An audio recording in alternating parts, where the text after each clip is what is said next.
Um, so good evening, everyone. Yeah. So, so the problem basically is the method accident prediction.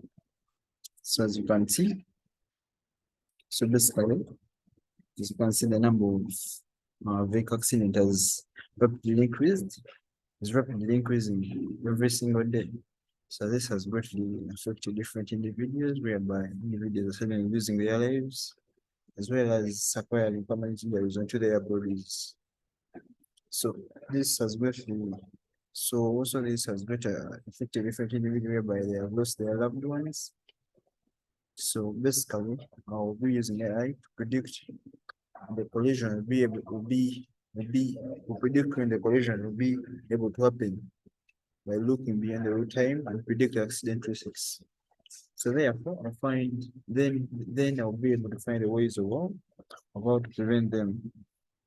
So, introduction. So this by this is as I describe the development of models for predicting accidents at the intersection, the road networks, the returning traffic volumes at each intersection. Yeah. So the accident prediction models were developed. So this it was developed using the what? The poison on the negative binomial regression for each of the major accident types and at each of the major intersection type. So the country-wide model that can predict the motor vehicle accidents involving motor vehicles. Yeah, involving motor vehicles only. So the accident prediction models have also been developed to predict the number of motor vehicle accidents by different periods of the day. Yeah, especially different peaks, morning peaks, that is from 7 to 9, or sometimes during rush hours, especially at lunchtime. Yeah. So the five data, so we have the data set features to use in this model. You can use the time of the day, the speed, yeah, number of motor accidents. So basically the location, also the nature of the road. So we have some factors most of all choosing this database. So they are understandable. So the ability to understand the format of the database. Yeah. So the organization of the database. Yeah. Also, as well as the documentation of the database, the time, the complexity of the database. So by by what? By Bayesian theorem. So this is basically a theorem that provides a way to calculate updated probability of an event when a new information becomes available. So this is so it is basically used to calculate conditional probability, and as you can see, conditional probability is the likelihood of an outcome occurring basically in the previous outcome having occurred in a similar circumstance. So the applications of Bayesian theorem is the quantitative modeling and forecasting, statistical modeling and inference, predicting the probability of an accident occurring, also understanding the probability problem, such as the medical research, yeah, and many others. So, as you can see, so now, this is the formula for this is a Bayesian theorem formula that is written as it is so it's in simple terms it is you can say it is the probability of A given that B would probability of A given that B has already occurred. So this is the formula using the Bayesian theorem formula. So whereby the probability of A given that B has already occurred is the posterior, then the probability of B given that A has already occurred is the likelihood times the prior divided by the evidence. Yeah. So we have the naive Bayes. This is a probabilistic algorithm that is used for classification problems. So it is simple, intuitive, and performs surprising very well in many cases. When giving an example, we have the spam filter email app that uses this naive what base. So this naive base uses the Bayes theorem and assumes that all the predictors are independent.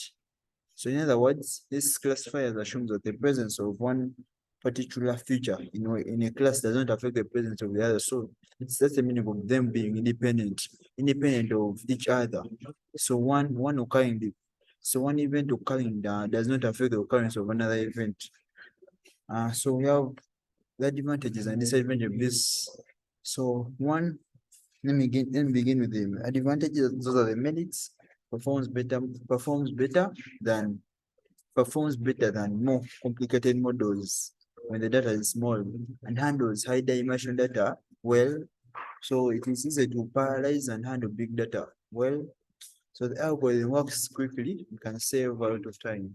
So therefore the demerits, like I said, it is the expected probability is often inaccurate. But inaccurate, I think everyone understands inaccurate. Also because, so when the data is abundant, so other more complicated models tend to what? Tend to outperform the naive Bayes. So this Bayes assumes that all the predictors or features are independent, especially in the real world. So this limits the applicability of the algorithm in the real world use cases. So then we have the Bayesian network. So this basically falls under the category of the probabilistic graphical modeling. That is, in short form, it is PGM technique that is used to compute uncertainties by using what the concept of probability.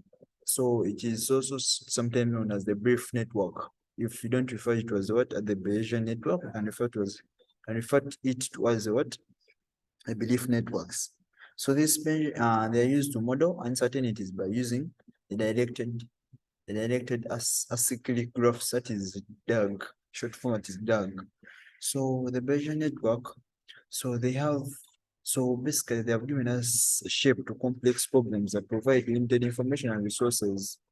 So they are basically implemented in most advancing techniques of the era, such as artificial intelligence, machine learning, solving such a system in today's life, in today's technical world. Yeah, it's good. So vision it's completely dedicated to working as well as how they can be applied to solve configurated problems. Yeah, I think everyone understands the meaning of configurated. Yeah. So the difference between Bayesian theorem as well as the naive Bayes. So as in the Bayes theorem states the relationship between the joint distribution and the condition distribution, whereas this naive Bayes is a simplification of the Bayes theorem by assuming that y y is a conditional independent of y up to I given x. Yeah. So they could say that Bayes basically deals with events being independent of each other. So yeah, they have said that it is a specification of the Bayes theorem for assuming that y is conditional independent of y up to from y1 to y up to I given x. So then I'm talking about the difference between the naive Bayes and the Bayesian network. So it's not like before I was talking about the Bayesian theorem and the naive Bayes. So here I'm talking about the naive Bayes and the Bayesian network. So here the naive Bayes classifiers may be an easy model that describes an explicit class of Bayesian network where so all of the options are what are class condition independent. This is therefore due to this there are around problems that naive can't solve. Well, the Bayesian networks model relationship this leaves relationship between the features in a very general way. So if you know that if you know what these relationships are or have enough data to derive them, then it may be appropriate to use the Bayesian network. So these are the references that we used.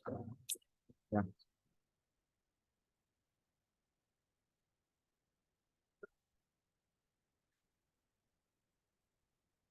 yeah, thanks.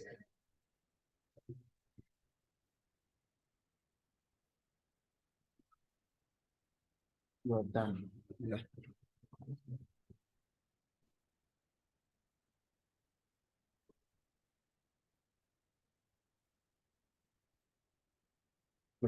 You're supposed to go to end meeting for all of us, leave meeting. Want to leave. Yeah, leave.